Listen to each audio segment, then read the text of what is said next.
All right, everybody, good afternoon and welcome to the North Carolina Museum of Art. My name is Ollie Wagner. I'm the manager of studio programs. Before we get started, I just want to make a few quick announcements. Just so you guys know, this is being recorded. We're going to go ahead and post this to our YouTube channel probably later in the week. So if you guys want to rewatch it, you can rewatch it. You can send it to your friends if you think you know someone who might be interested, whatever you want. During the webinar, if you guys have any questions for the artist, you guys can feel free to just ask them in the chat and I will ask on your behalf. All right, so moving along, today's artist is Chieko Murasugi. She's a Chapel Hill artist. She's shown at a ton of venues all over North Carolina. She's had work at CAM. She's got work up at the Mint in Charlotte right now until July, I believe, July 3rd, I believe it'll be on. She's got a show coming up at the Wiregrass Museum in Dothan, Alabama. And if you guys aren't going to be able to make it to Dothan, she's got an upcoming show at the City Market Artist Collective, which is downtown at City Market in Raleigh. She's also in Fresh at Art Space right next door to that, and she will be part of a panel discussion at Art Space, I believe, Wednesday the 25th from 6 to 8 with Lisa Roberts. And I think she has a show coming up at Craven Allen soon. All right, Chieko, you ready? Yes, thank you. Okay, thank you. Yeah, thank you everyone for coming and allotting 90 minutes of your precious weekend time to be here. And thank you, Oliver, for inviting me in and CMA for supporting this this webinar. Okay, so yes, my name is Chieko Murasugi, and I've been living in North Carolina for 10 years and painting, I guess, not 9 of those years. And before that, I was living in San Francisco for 23 years, and before that, it was Toronto, where I grew up. And I was born in Tokyo, but I only lived there for 3.5 years. So I will start by giving you a glimpse of my collage paintings that I've developed over the last few years. So I'm going to share my screen and go to let's see. Here we go. All right. So hope this works. Okay. All right. So this was one of the. Hang on a second. I don't think it's sharing your screen. Oh, it isn't? No, no. Okay. Have I disappeared? Oh, here, I have to share. All right. There you go. All right, thanks for that, Oliver. Okay, so I'm going to start the slideshow from the start. Okay, good. All right, so these paintings, which I will demonstrate my process for making these paintings, I call collage paintings. And for obvious reasons, there are collage pieces, and then I sort of create the painting, sort of around the collage pieces. And this is a process or a language that I developed while I was a graduate student, an MFA student at UNC Chapel Hill. And that was between 2017 to 2019. So I went back to graduate. I was working as an artist for many years, maybe decades, but went back to graduate school very late in my life. So I was 59 years old. But anyhow, so, okay, let's see if my pointer works. Okay, you can see my pointer. So the question that I wanted to ask myself was, how do I depict in a painting my sort of my longing to understand or to sort of access my samurai history. So Murasugi is a samurai name. So I'm a descendant of samurais from my father, on my father's side. So the samurais were they were samurais from 1617 to the early 1800s. And so I've always known about this history, and perhaps it's, you know, it's sort of helped my father's view on life, affect his view on life, and then how he raised his daughters. But anyhow, so I had this samurai history, I was very curious about it, but of course there are no documents about the Murasugi, or there are, but I obviously didn't know them. They're hundreds of years in the past. I don't live in Japan anymore, don't read or write Japanese. So it was a history that was very fascinating to me, but I couldn't access them. So the question I had was, how do I depict this sense of longing to access my ancestors, but this inability to do so? And so I first started by making these very blurry paintings of like samurai helmets emerging from an indigo background, or you know, I made things hazy to sort of depict a sense of, you know, inaccessibility or removal in space and time. But somehow I wanted more clarity in that. I wanted the viewer to say, aha, I see it, but then I don't. And so maybe I'm going on too long here, but okay, so to get back, so to reference my samurai ancestors, I cut out pieces from my old drawings and paintings in the shape of samurai armor and weapons. So for instance, this gold piece here, and then this you know, diagonal piece here, these are 3 pieces of old paintings on paper that I had glued on there. And I had a book of samurai artifacts from museum collections, and I took sort of details from them. So each of these is actually referencing parts of samurai objects. And so this is a painted gold piece, but some of the other collage pieces that I use as collage are themselves collage. So this diagonal piece here, it's on a white piece of paper, and there's a brown piece of paper that has been collaged on it, and it's been painted. And then there's a little piece of nori, which is the Japanese seaweed that we use in sushi. And so that's been glued on there as well. Okay, so I start the painting with these 3 pieces glued on, and then I develop the composition around it. And you'll see, and developing the composition is really the most laborious part of the whole process, and it can take weeks, months, you know, hours at the very, very least. Okay, but I will move on. Oh, and another point, in these paintings, so this was part of my MFA thesis, I had a black background for 2 reasons. One is the sense of the void, or the sense of the past, you know, I wanted that depicted in there. And also it provides the greatest contrast to the pieces inside it. And all of the, I did about 24 of these, and all of them have a black background. And the piece of paper is about 30 by 40. It's a very, very heavyweight Arches watercolor paper. And right, and then I wanted the image to look like an object. I wanted it to feel like a thing. You know, this materiality or this thingness is very important to me, because I'm trying to capture the samurais, you know, which were physical material entities. Okay, so I will move on. All right, so here's another one of that series. And these bow tie shaped pieces are the collage pieces that I started off with. And again, that was part of decoration of a samurai armor. Here's another one.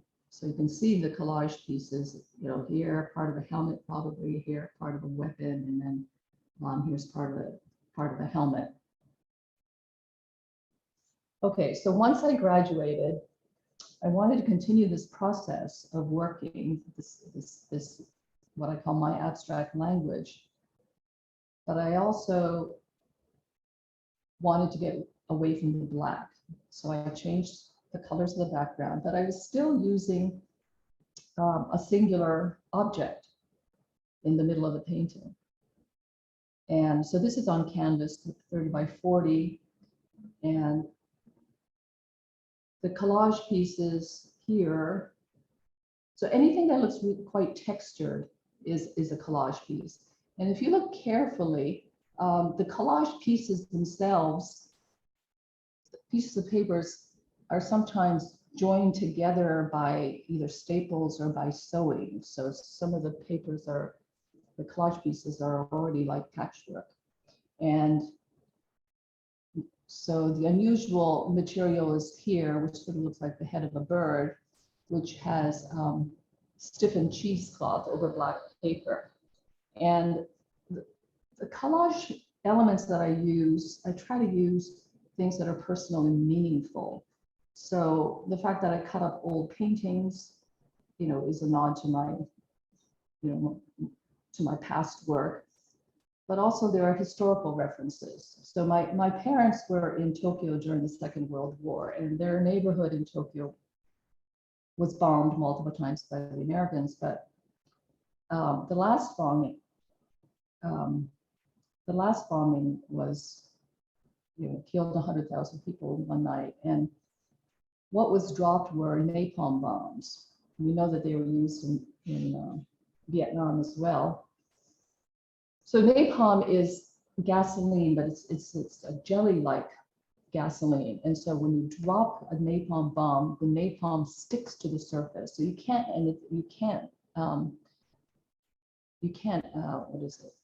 take it out. You can't smother the flames with water. So it's an incredibly lethal form of bombing.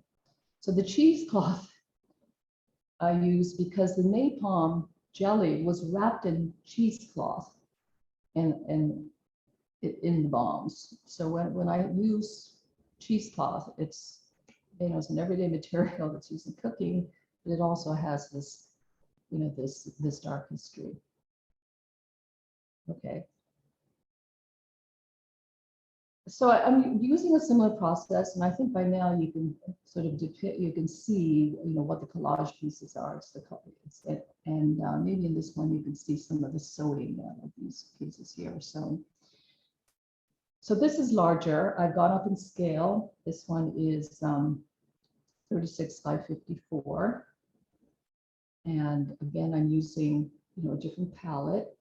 All right, so this one was a breakthrough in the sense that I still have a singular object, a very complex one in the middle, but I want to have some kind of background, so it's not floating in space. So here, I call this Perceptual Dance. So it's somewhat figure-like, somewhat dancing, and you see kind of like a platform, on which it's dancing. So another important feature of my work is the use of visual illusions. I like geometry because, not because it depicts the world as it is. I mean, I should rephrase that. I mean, geometry was used by the Renaissance painters to give very compelling depictions of space and objects in space. But on the flip side, geometry can be used to fool the eye. And this is what I love about geometry. Is you look at it, the way I use it, you can take, maybe it's not so clear in this, but I try to have places where the planes shift or the perspectives shift. So what is in front flips to the back or to the side. And let's see if an example of that is perhaps right here. Okay, so this black triangle can be the side of this white piece, but it can also be the top of this gray piece. So I use these spatial illusions a lot in my work. And for me, it's kind of a visual metaphor for the idea that the world is a confusing place, and you're always faced with, let's say, things that are untrue, things that are deceptive, things that are illusory. And as a human trying to navigate and make decisions in this world, we always have to kind of be careful about being misled. And so by misleading the viewer or flipping the perspective, so you see the object one way, and then in turn see it in another a second later. It's sort of a subtle reminder that this is what we have to deal with constantly. Okay. So here's another example. This one's slightly smaller. It's 30 by 40. And I'm trying to develop with every piece more and more of a sense of background. I think this one, the object and the background merge, more seamlessly. And I also like to play with background, like, again, the illusory thing. Like, is that a background, or is that part of the object?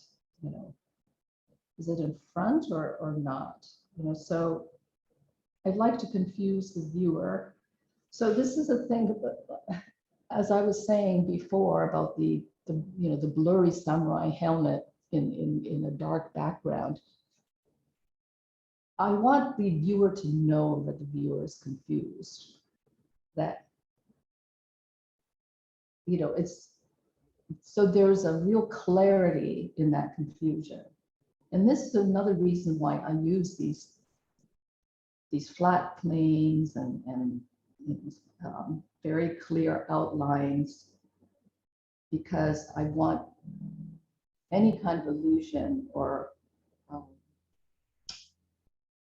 confusion or complexity or movement or anything to be clear in sort of a pictorial sense. So here I use little pieces of my diary entries from when I was a teenager. So these are the actual diary pieces that I cut them up and sewed them together and made them a quilt, but that was a project that didn't work out. So I cut up that quilt and then glued them on here. And here's another piece of cheesecloth. And what I also started to do was, in the original Rochambeau paintings, those are the black samurai paintings that I did. I left the collage pieces completely exposed. So I didn't cover, I worked around each of the collage pieces, so they were never, they were never painted over. But somehow that, as I continued to work, that felt rather rigid. And sometimes the composition called for, say here, a blue area, and then this collage piece that was here wasn't working. It just wasn't working, despite the fact I tried to make it stay. So that's another thing. I put the collage pieces down, but I really don't have to expose them. And in fact, when they're painted over, the change in elevation between the paint and then the texture created by the glued on piece being painted over is in itself really intriguing. You see it down here too, and especially if it's cheesecloth, because it has that weave and then the paint goes in between the weaves. So that's kind of a little innovation. All right, and so I painted these throughout the COVID lockdown, and I'm in the basement in my studio by myself, day after day, listening to the news and making these paintings. So many of these paintings are responses to what was happening in the world. So this one I call Degrees of Freedom. Again, it's large. It's 54 by 36. on panel. And because I call it degrees of freedom, which is a statistical term, but I was thinking of this, you know, we want to be close to people, we want to hug them, but we're not allowed to. So there's this push-pull of wanting to say hug and being told, no, no, you need to keep your 6 feet distance. You know, you don't want to catch germs or spread germs. So this was the meaning of that. And then here, there's a little piece of fabric that I've attached here.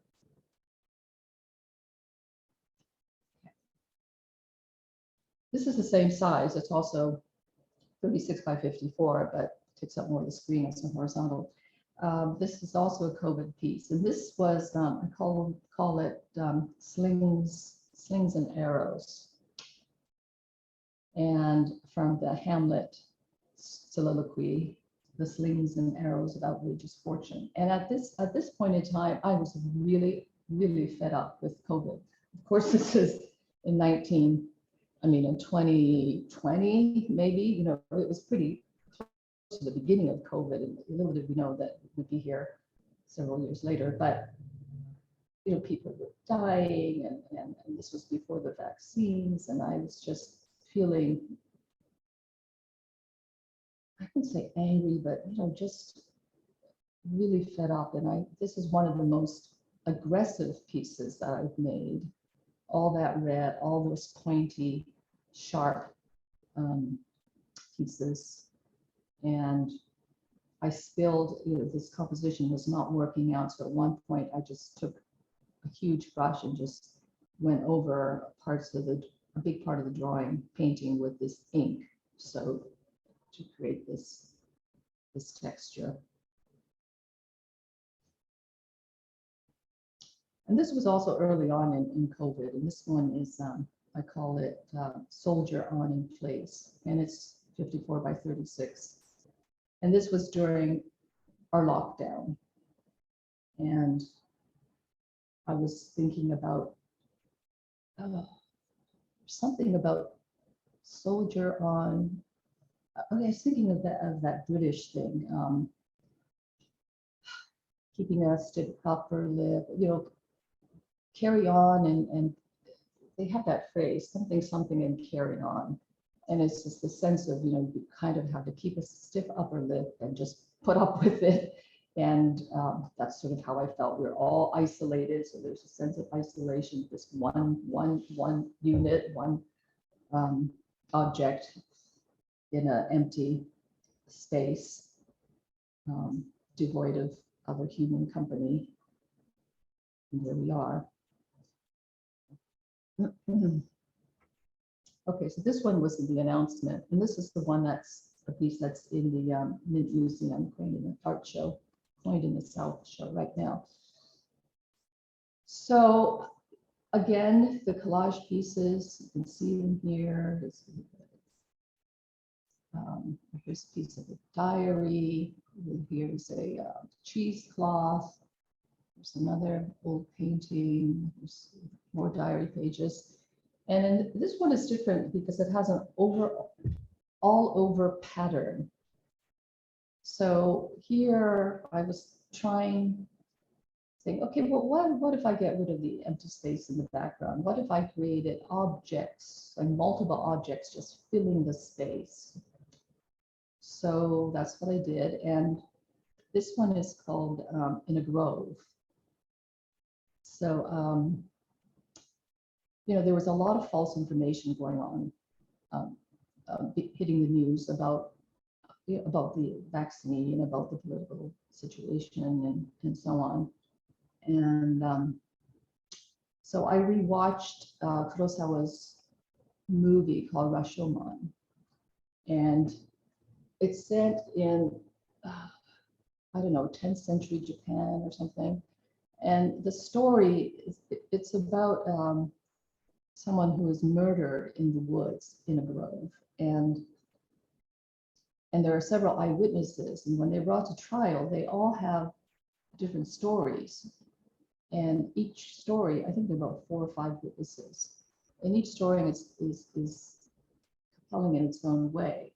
So the viewer is left thinking, okay, which of these is true? So the idea that there are multiple interpretations, and we learn that in most of these cases of the witnesses, it wasn't just, there was like intentional falsehood also. But we also know that people who think they saw something in a crime scene or whatever, the memories don't serve them that well. People's memories are notoriously bad. So even if people are, they think they're telling the truth, and in all sincerity, they're often not right because their memories have failed them. So In a Grove is the title of the short story that inspired the movie Rashomon. And I was also thinking, we're in this pandemic, when are we going to be out of the woods? So that's another meaning of woods. Okay, what's the time?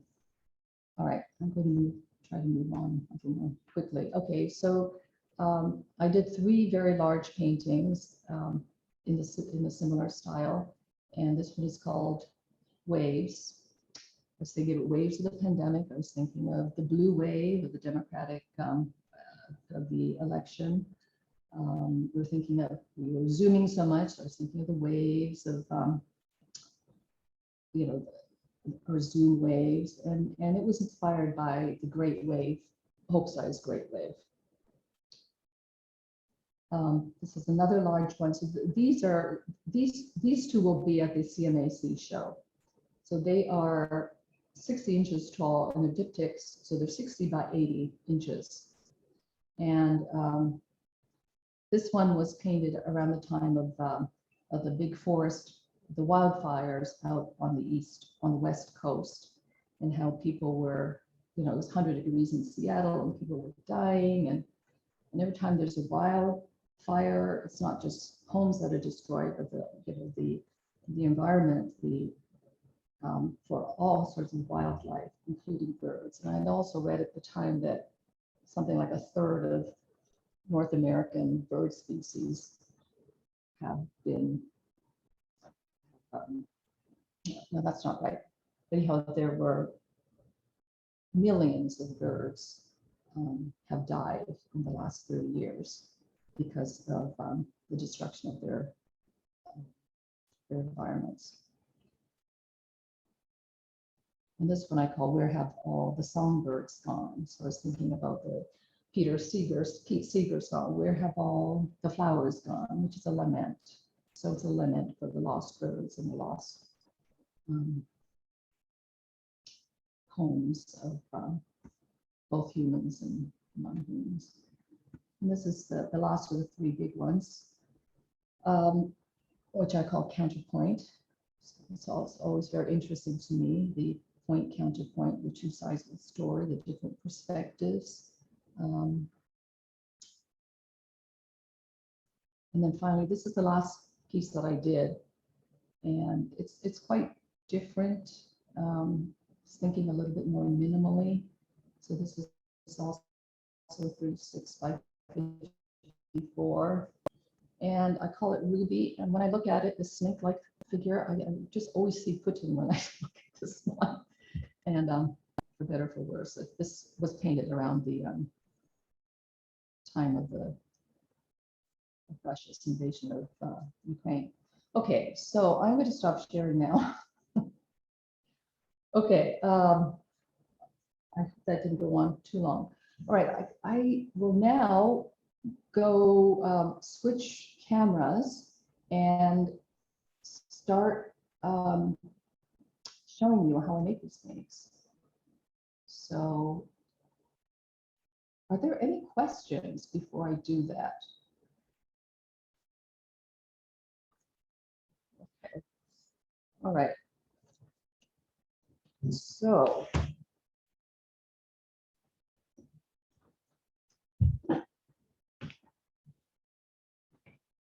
okay. what I have here is a piece of arches paper. And when I work on paper, I tend to use very, very thick pieces of paper. So this is 300-pound watercolor paper, and it's cold pressed. It has some texture.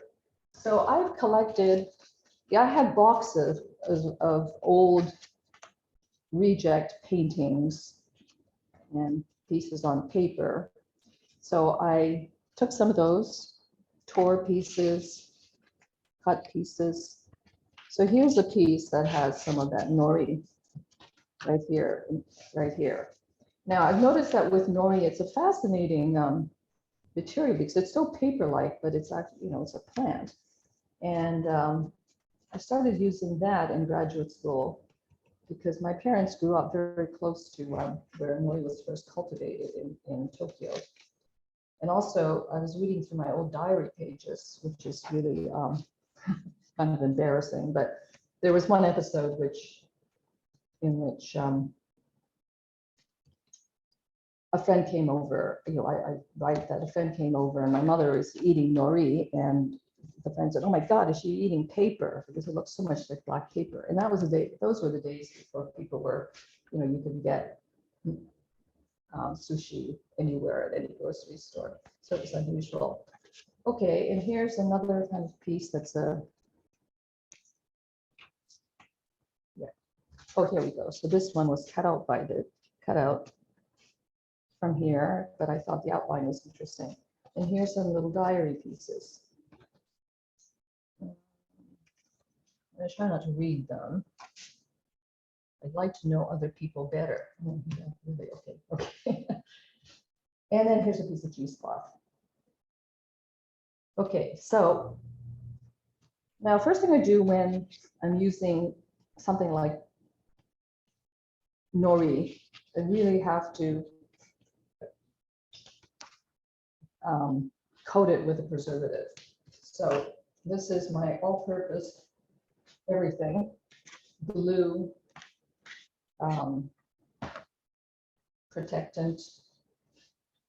It's called, let's see if I can show it.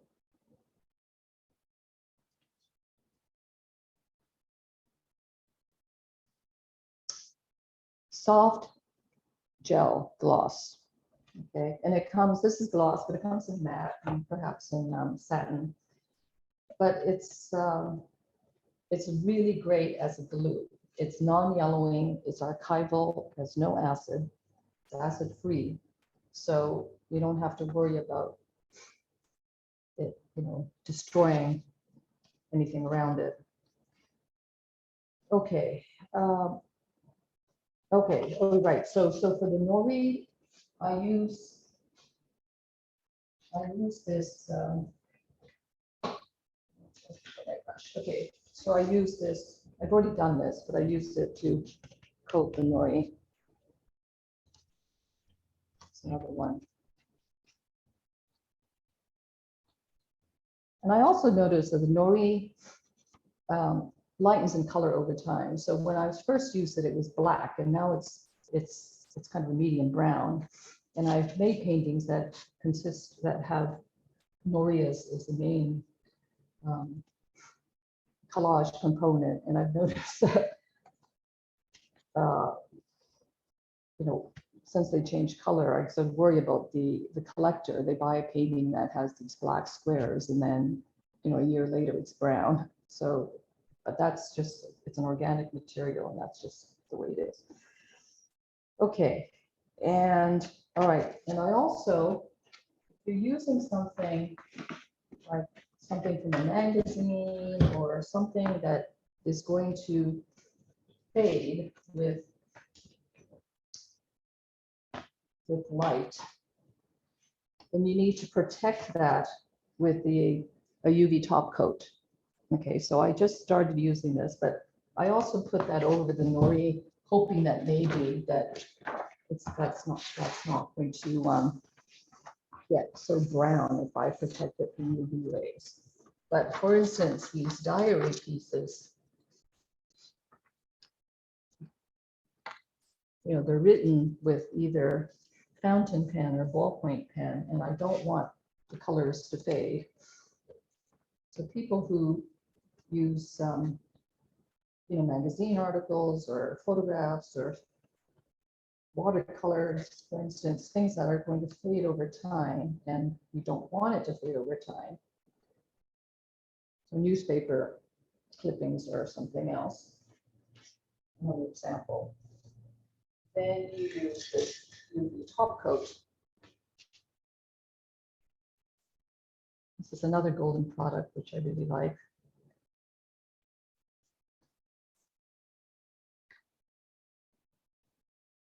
And the pieces that the diary entries that are written in with fountain pen smear when I put something wet on top of them. So I don't know how if you can see, but these two are written by ballpoint and this one in fountain pen. So there's a blurring, and I actually like that. For one thing, it makes it less legible, which I appreciate. But also it, it speaks to the material. Because when I was writing these diary entries as a teenager, people were making the transition from fountain pen to ballpoint. Ballpoint had been recently invented. And I remember at the time I didn't like ballpoint. I loved fountain pen. But eventually no one uses fountain pen anymore. So I'm going to let that dry. Okay, go back to this.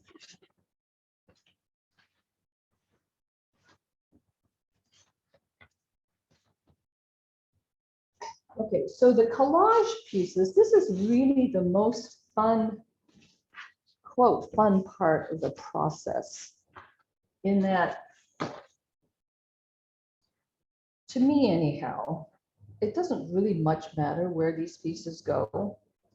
The real work comes in creating the painting around it. Okay, so there's a little piece there that I didn't like, so I cut it. So, but it's somehow, it can also, it also directs the composition too. I mean, for instance, if I lined everything up like this in a row, in the bottom half, when I'm designing it, perhaps I'll have a lot of horizontal or like vertical movement. Also, I make things in the center, put things in the center. That also, gives it maybe a center focus composition. In the end, what I do with the pieces doesn't have as much effect on the end point as I would think, because so much of the work is done around the pieces. But okay, for the demonstration though, let's see.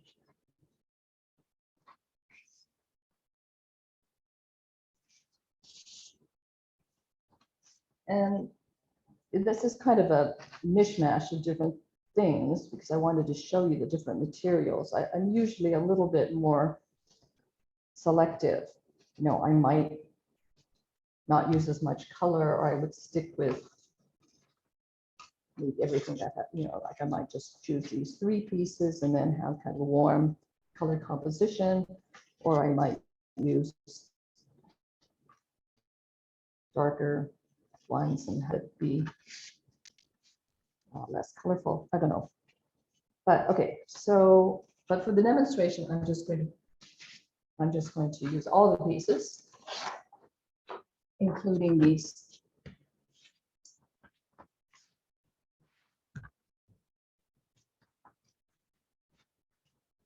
Including these diary pieces. All right. So what I'm going to do is I'm not going to think very much about it. This is really a very intuitive kind of part of the process. All right, this is the biggest piece. So let's take this one.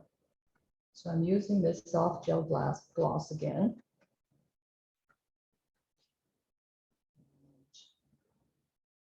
Putting a lot of it on there.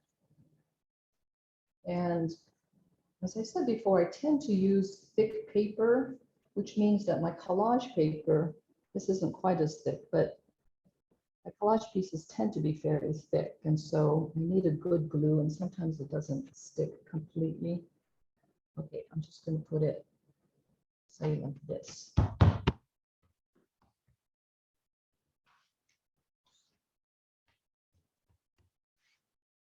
So it's here, it's not sticking. Some people like to use a brayer. I find that pressure from my hands works better. Okay, so this is not sticking over here. In fact, the gel is already dry. Gosh, okay, there we go. Chieko, Yes, a quick question about the UV top coat. okay. Do you believe that could be used to keep like blueprints from fading? Can it just be used to generally protect printouts and such? Like, I imagine, yes. I would think so, yeah. yeah, I would have figured as much too. Okay, cool. Yeah, but the thing with Golden is that if you have a question like that, you can always ask their helpline, their product specialists. And I actually have not done that because or you can look at it you can Google it.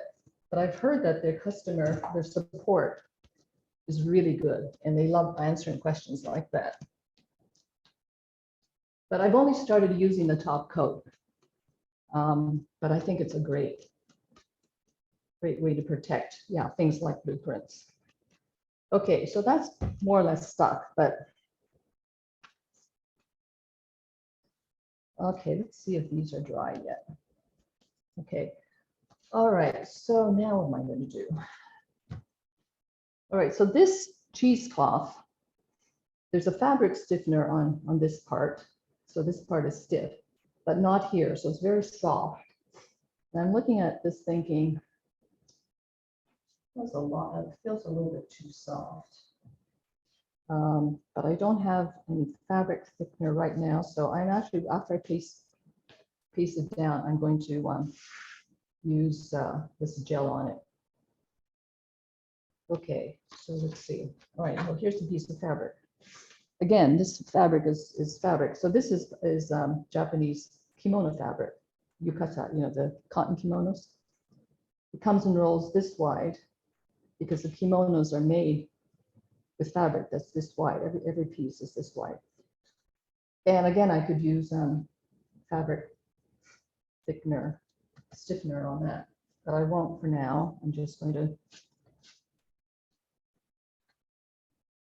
So yeah, it's very important for me to use materials that are, as I said, personally meaningful.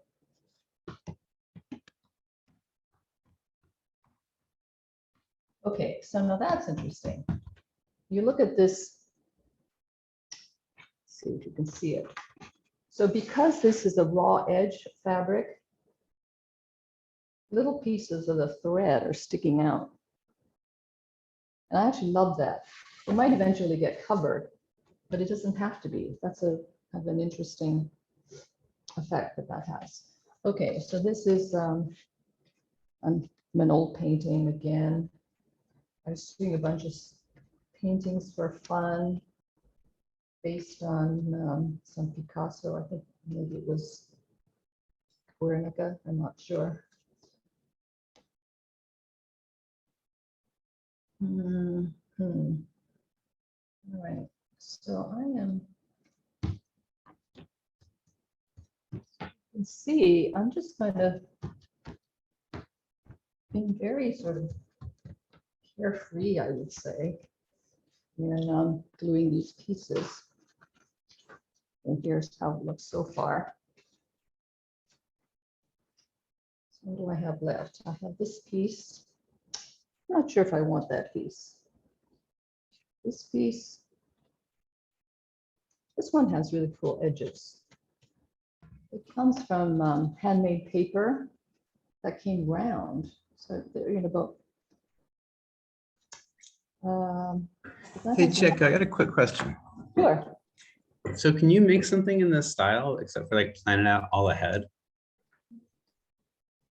Do I Or plan it all ahead?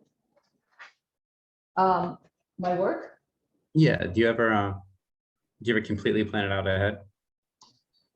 Not, not this series of work. I mean, there's a new series that I'm working on now.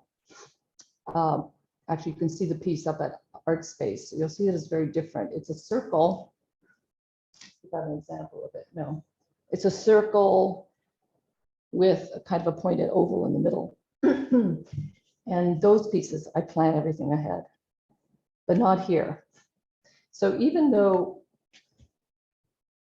because of the hard edges and that it's very precise, I think people do look at and think that it's planned, but I'm showing the process right now how it's clearly not. And you'll see as I go along that it is not something that I plan and then execute. Oh, I have done that, but not in this series. But there is a very laborious sketching phase that comes up next. And perhaps you can call that planning. But you can sort of decide for yourself when I get there. Okay. All right, so this piece, where is it going to go? I don't know. I'm just going to just throw it, put it here, okay?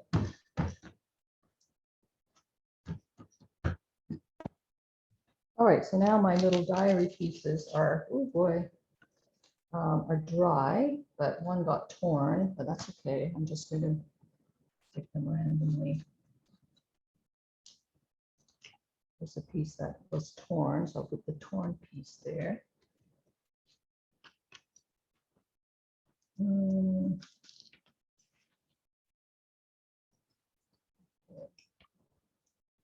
Actually, what I should have done was I should have glued these pieces down first and then put the top coat on it. When I put the top coat on it on this newsprint. Do you ever like have pieces sticking out of the outside of like the actual picture plane? Oh, I don't actually. But yeah, I could. Thank you. Maybe.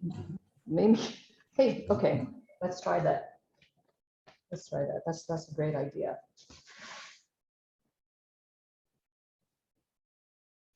Yeah, I've been pretty traditional about sticking with the rectangular piece, but okay, I think that's an interesting idea. And I'm going to do that right here.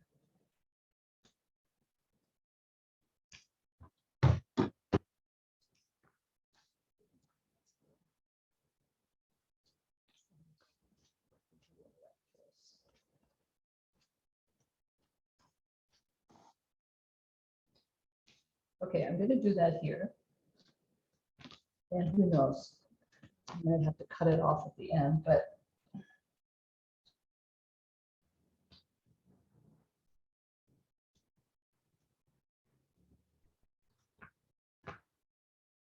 with this technique, this way of working, I can always make changes. And also, if this piece is really bad, then it goes into my garbage pile and I cut it up and use it for something else. So, all right, I'm going to put this piece down now, the cheesecloth.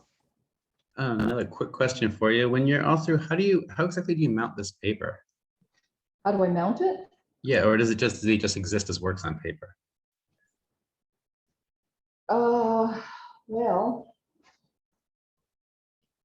Well, it gets framed. Oh, okay. Yeah. Do they like live on a piece of mat board inside the frame, or is it I usually like it. What's the word? You just have all the edges showing. Hmm. So it's on a mat board, but it doesn't have a mat around it. But I haven't done this made these paintings on paper since grad school days, and those paintings are really thick, like this one is 300 pounds. And also they're 30 by 40. So I think I had one framed and it cost me almost $1,000 to have it framed under glass. Maybe it was something like that. So I had a second one framed without glass, which was also very pricey. And it's also very, very heavy. So what I haven't done, but I'm thinking of doing, and maybe people can give me advice on this, is to mount it on a canvas. Because, you know, I'm using materials like, I'm using acrylic, which is really not a very, doesn't have a fragile surface. And so, oh, sorry, I didn't mean to interrupt you.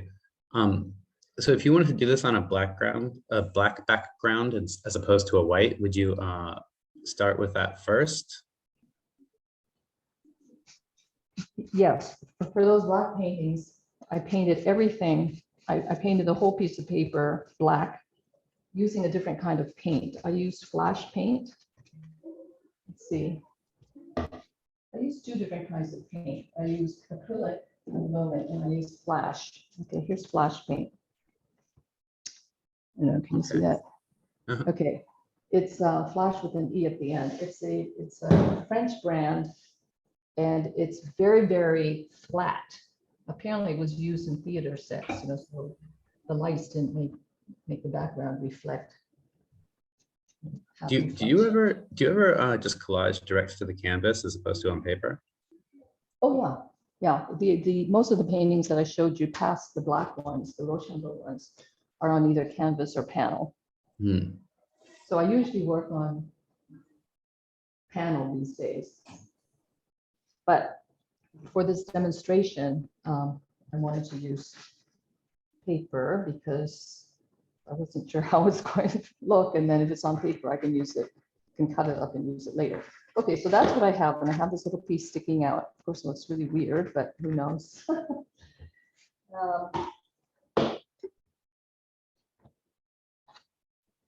Yeah, and I really love these little details like this little thread coming up here or here and here.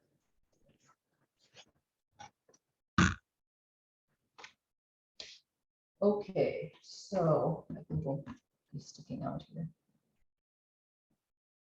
And I've covered everything with this, the gel, just to protect the surface.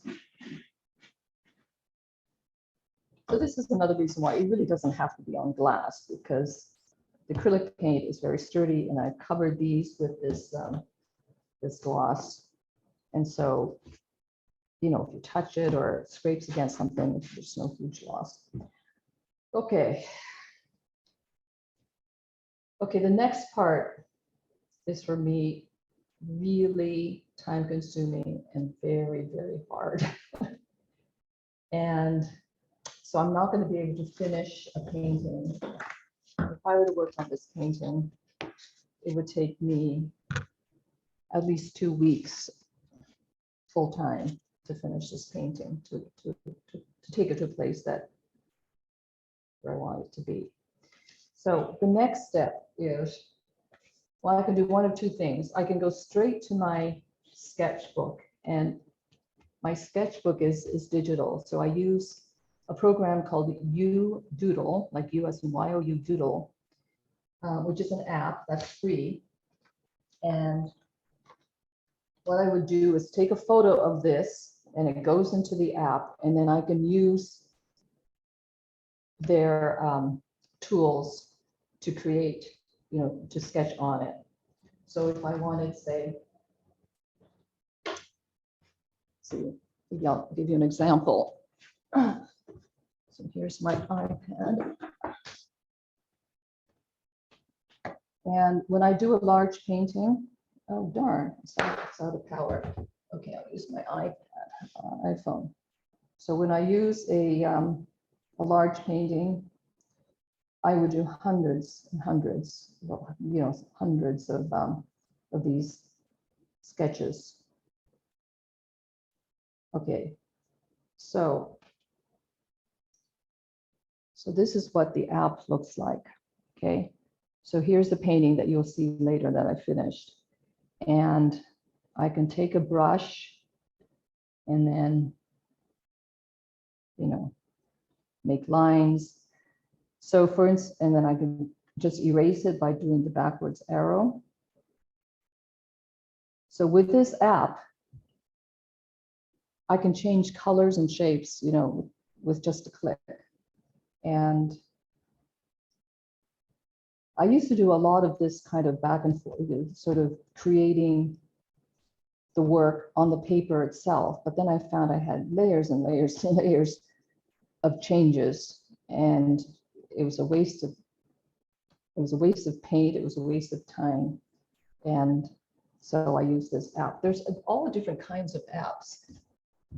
And I suppose you can use Adobe Illustrator or Photoshop or whatever. But the key is to take a photo of the painting as it is and then make your manipulations and then go back. So,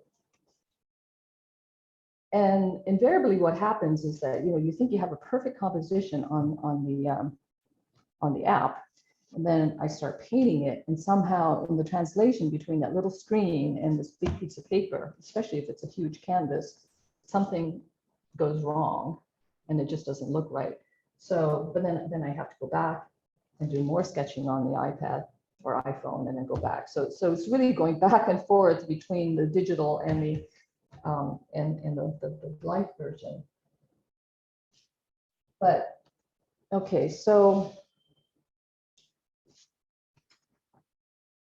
at this point, I could do one of two things. I could go to the app and start making some marks and see, or sometimes I start right here. I said, okay, well, I'm just going to start and start painting, and then once I get a few marks in, then I'll go to the app. But instead of working on this piece, I'm going to go to another one, just because this one is going to be a little bit easier compositionally. Okay, so here's another one with the pieces already glued on. And I had started to make some sketch marks. I thought, well, maybe I'll make this one kind of a big roundish figure in a floating background. And I thought, okay, so the next thing, so there are two things. Okay, so the shapes, but also the colors. So color is really important to me. And so there's some planning, or there's some decisions to be made on the color.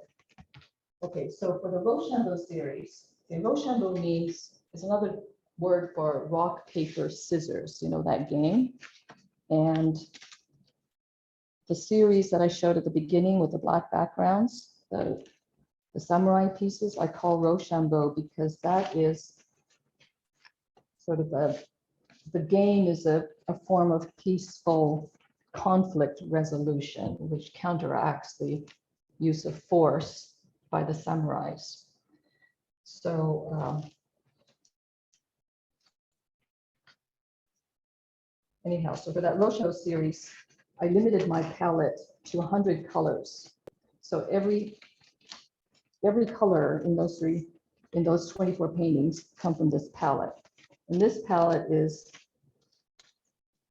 it consists of 100 origami pieces. And they are traditional sort of Japanese colors. And so when you look at them, there's certain colors that don't exist, like a bright fuchsia doesn't exist. Certain kinds of blue grays don't exist. But I can use almost any color with another, and they work, because something about the saturation and the intensity of the colors work with one another. So that made it easier for me as a graduate student to select my colors. And also as a graduate student, you know, my advisors are always asking me why I did this, why I did that. So I could always say, well, I used origami colors because it was a limited palette, speaks to my background. And then, you know, the forms in my paintings tend to look very origami-like. You know, a lot of the forms look like they were made of paper. Okay, so that was when I was a graduate student, but I sort of expanded from there. And here's my, and in the beginning I was using fairly simple color schemes. I'm trying to be a little bit more deliberate about how I choose my colors. So I tend to like opposing colors because you get the most punch when you put like opposing colors on the color wheel together. And especially if they're the same kind of saturation and intensity, they really kind of have a nice sizzle to them. So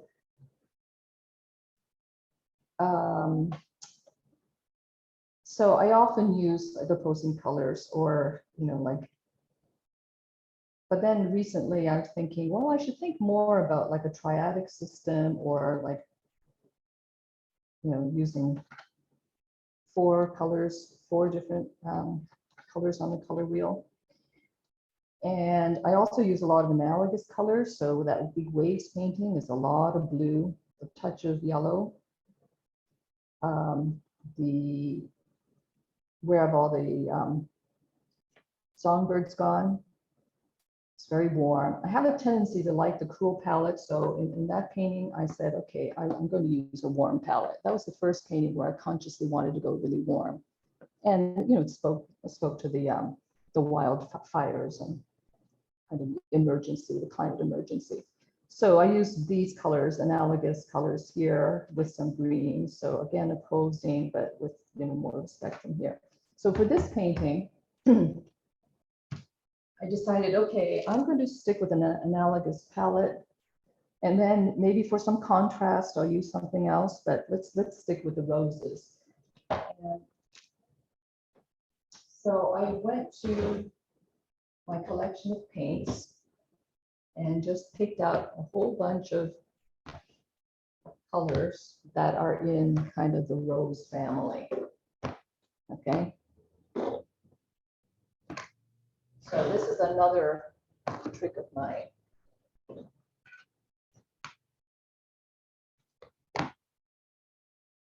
Is that I have these little containers, plastic containers that I bought at Dick Blick, and they have a flip open lid, so I don't lose the lids.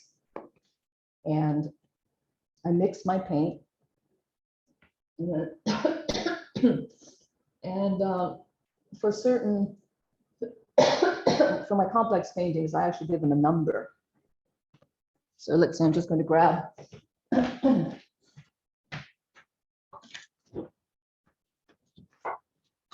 Okay. All right, so where have all the songbirds gone? I made this color chart, okay? So actually, I guess I was overstating it a bit. So I'm using a lot of these orange reds, but I also have purples and greens, but very little blues, say. So this way, if I, you know, paint a section and it doesn't look right, I want to expand, you know, change it, or if I want to use that color somewhere else, I know that it's number 18. So on my app, on my UDoodle app, I write down the number of that color.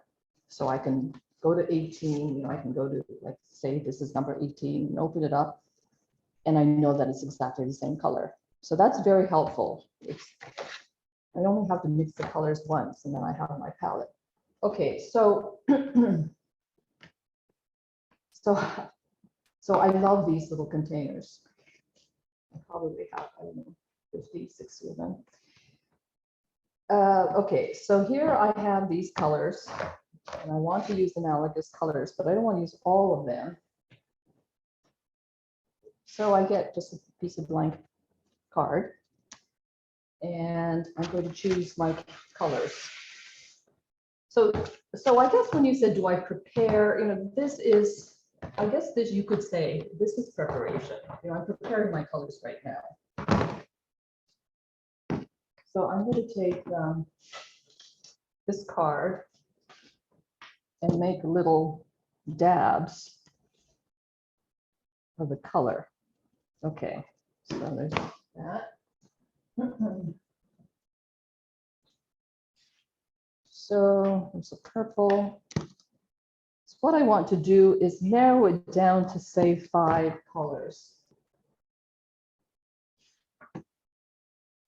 So the question is, which five of these colors do I choose?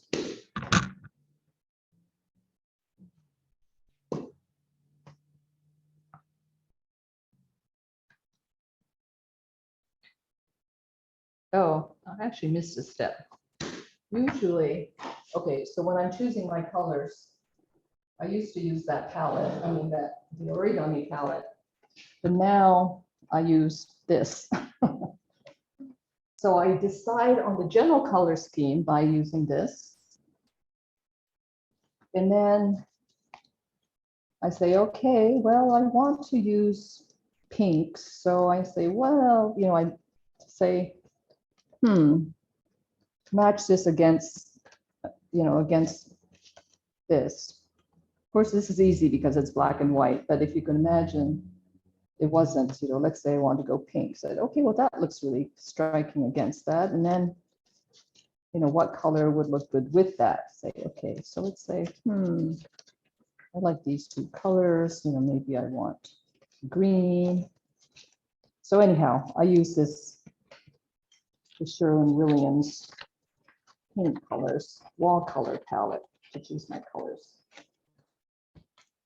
Okay, and then once I choose the colors, then I make the colors and put them in these little containers.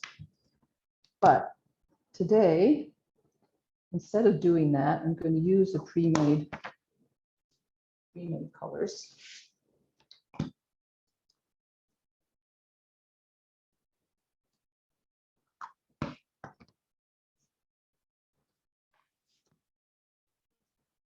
This one is kind of dried out, so that does happen sometimes. If there's not much, this one, I'm sure if I can use.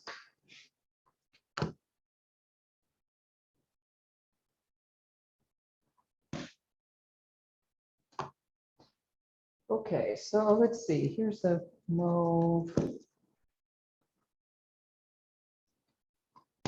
All right, I can already see that these 3 colors are so close that I only need one of those 3. I don't need all 3. So I actually like this brownish one. So these 2 I'm going to eliminate.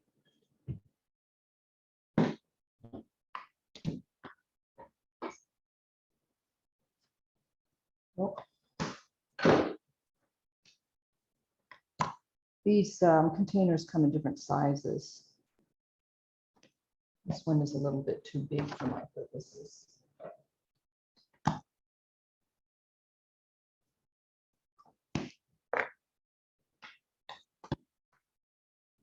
Can you see the colors here, or is it too small on the camera? Oliver, can you see? I think, yeah, you can see them pretty well. So to see? Okay. I guess I could have made them bigger. Oh,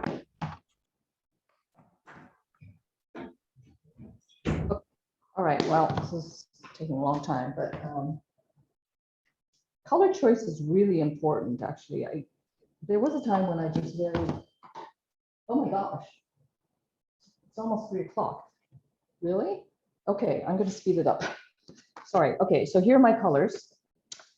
And all right, I'm just going to choose. Oh, all right. This is a good color. This is good. I like the brown.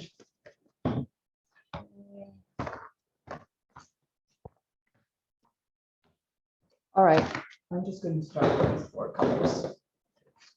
Maybe that one. Okay. 5 colors. All right, so I had made some preliminary kind of marks on here. I drew in some lines that I thought might make for an interesting composition. So so at this stage, we'll choose one of these colors. Oops. And start painting. Okay, so these are radiating lines. All right, I use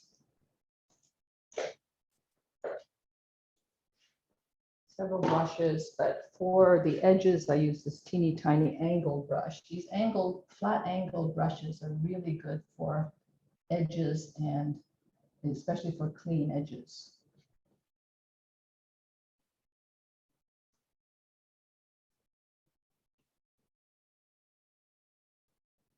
Okay, so I didn't realize it was so late. So if you have questions, I'm happy to kind of answer them as we go.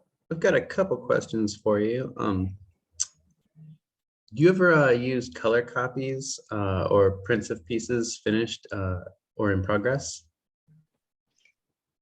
No, because I do all that on my app. But yes, that's the paper method. Mm-hmm. In fact, yeah, I mean, that would work really well too. You can get a color copy, and then I don't have a color copier at home, it's just black and white. So so here I made a little drip here. I don't know if you can see it, but I dripped a little bit of this pink onto the white, and I'm just leaving it. If it bothers me later, I will go over with white paint. But okay, let's try this one. I was wondering, do you ever put fabric softener on the cheesecloth before or after painting? Fabric softener? Mm-hmm. What would that do? I mean, it's really soft already.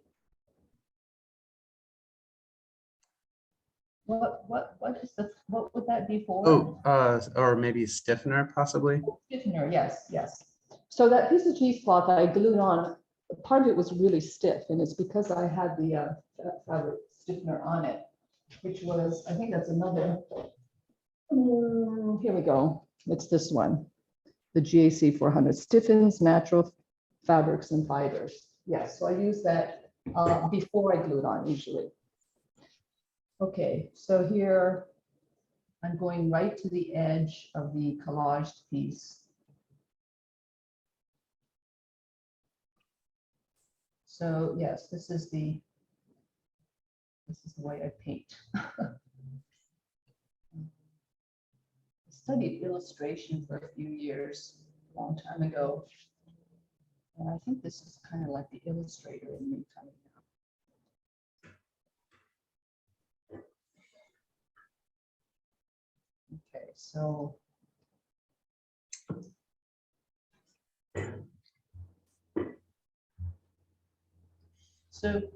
okay, and then I would take a bigger brush and do the center, but right now. Okay, so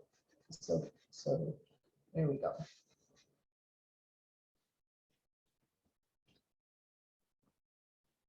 So yes, okay, so this is an interesting piece here. I'm going to paint that. I have it split into 2 colors, but I'm going to paint it in one color just because get the effect that I'd like to have. Okay, so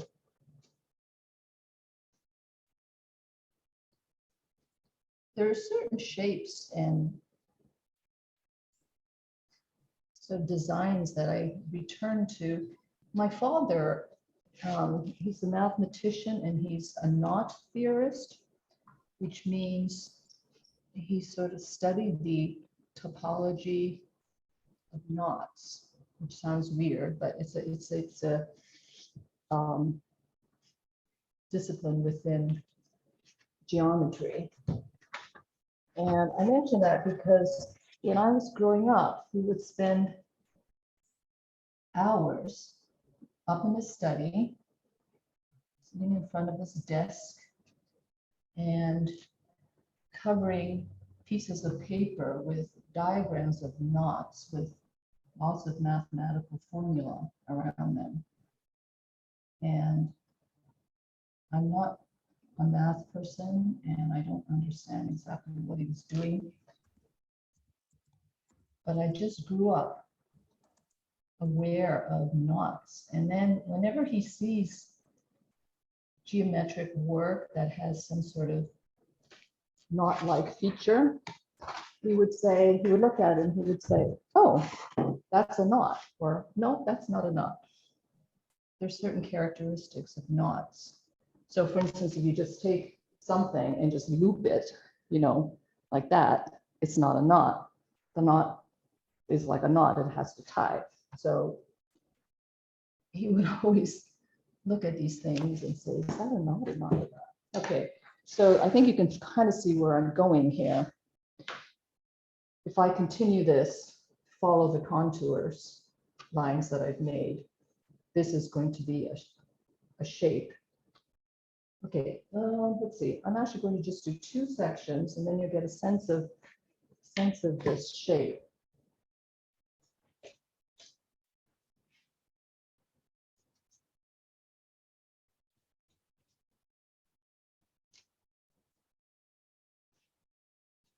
So my shapes are fairly geometric. As I said, I like geometry. I like straight edges, but also curves. And people ask me whether I use tape. And I have used tape sometimes, but I generally, and I know it's a lot faster. But I actually don't like the look of the taped edge that much. Like if this were taped, first it would be straighter, and you wouldn't see the little bit of white. When it's not taped, there's often a little gap between the 2 colors. And you can't see it from far away. So, or like on a computer screen.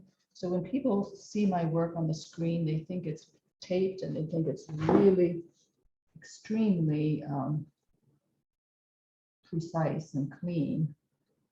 Whereas in fact, you can see kind of where the edges are. You can see that the edges are not as clean in person.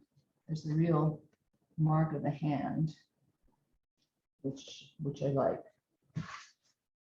So I like that kind of the dichotomy between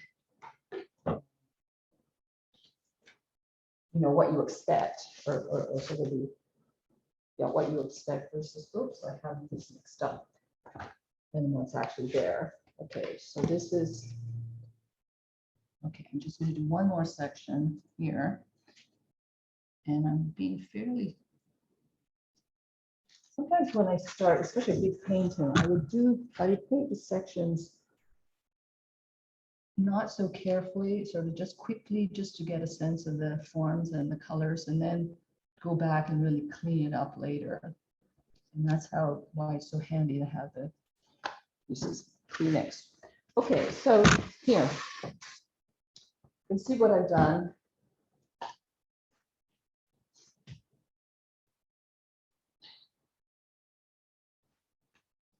have an object here. Then I could play with perspective eventually. This shape, I could have it continue. I can continue it under or over this. I can paint over this. Anyhow, it's kind of a promising start. I like the colors. I like the overall design. And I'm thinking as I look at it, maybe instead of a big round thing in the middle, this could end up being more like a big figure 8. It kind of has, it has this division here that's sort of crying for a figure 8.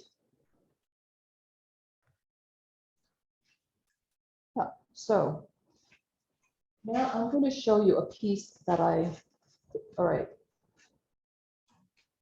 Okay, so the key to this, to continuing, or what I have to do to continue is to do a lot of sketching on my iPad. But I think that it's a promising start. I'm happy about it. All right, so I finished the piece for this demonstration. This took me a couple of weeks, but here you can see it up close. Okay, it's slightly bigger. And I still haven't decided which way I want to orient it. That's another thing with my abstractions, is that often there are multiple orientations that work. I've had I've had people collect it and then hang it upside down from when I thought it was. Whatever. Okay, so let's see, this is here. Okay, so here are the collage pieces, right? There's one here, there's another one here, there's another one here. However, I have painted, okay, so this piece, collage piece, came like this, and then around here, and then along here.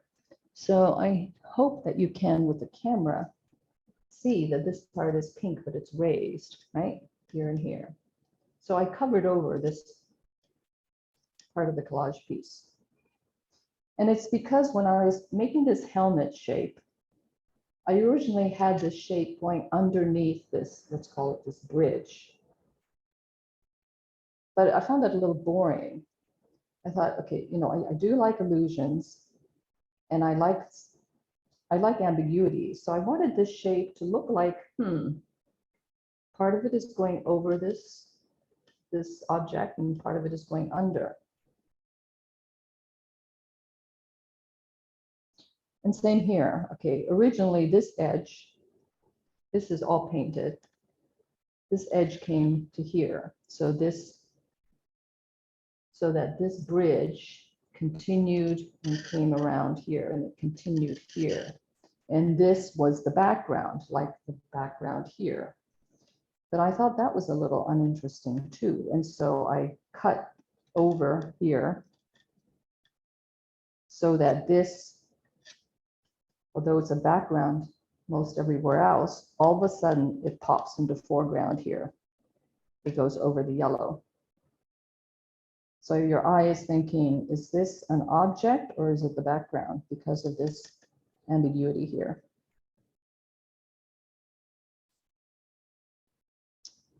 Yeah, so I call this breach.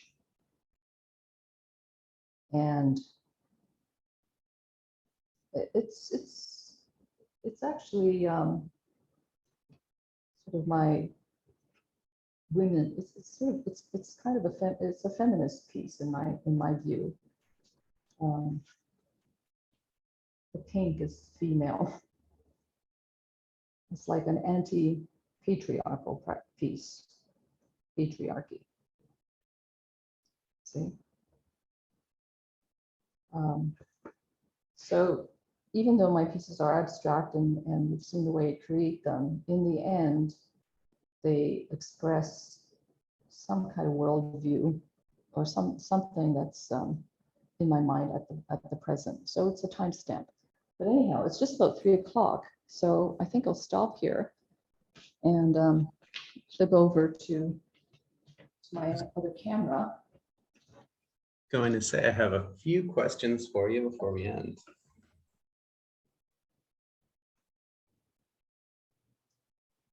Okay, well, thank you for being so patient and watching all that. I hope that is informative. It was fun for me. But yes, go ahead. Oh, okay. So have you considered collage with small photographic images? I have considered it, and I know that's sort of the traditional collage, but I really don't want imagery. I want abstraction, because imagery images develop, people see birds and leaves and all kinds of things, and that's fine, but I really don't want I don't want a specific narrative, I think, or I want the narrative to be more subjective or more fluid. I think that photographic images just point to narratives, but I can see it's something that I don't do, but this would work perfectly well with images too. Yeah.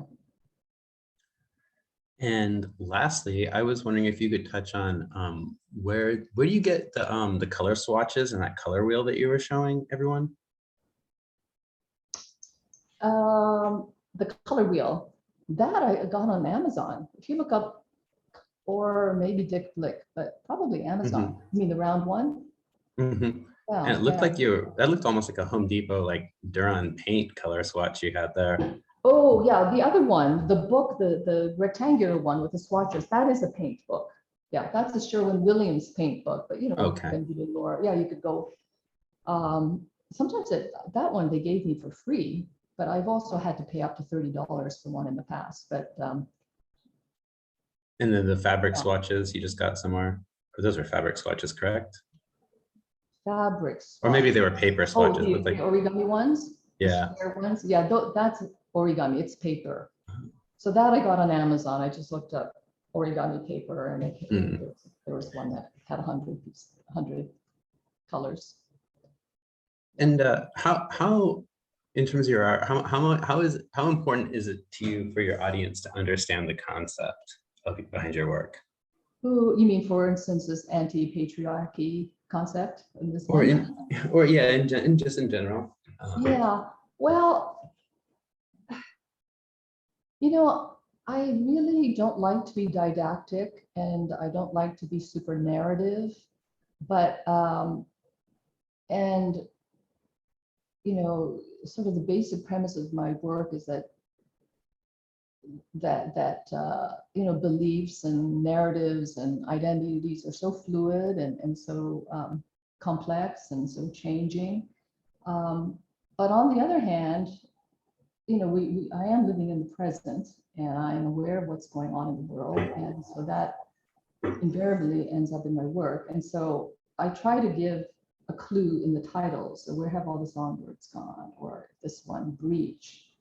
And that sort of leads the viewer in a particular direction. You know, if I called this piece peace, or, you know, love or something, it would have a very different connotation than breach. So I'd like to direct my viewers in a certain direction, but then from there they can take it from there. Yeah. Yeah. All right. Are there any more questions before we end this? Okay.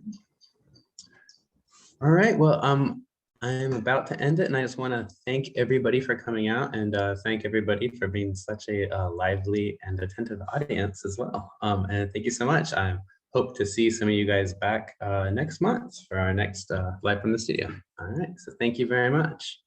Thank you so much, everyone. Have a good rest of the weekend.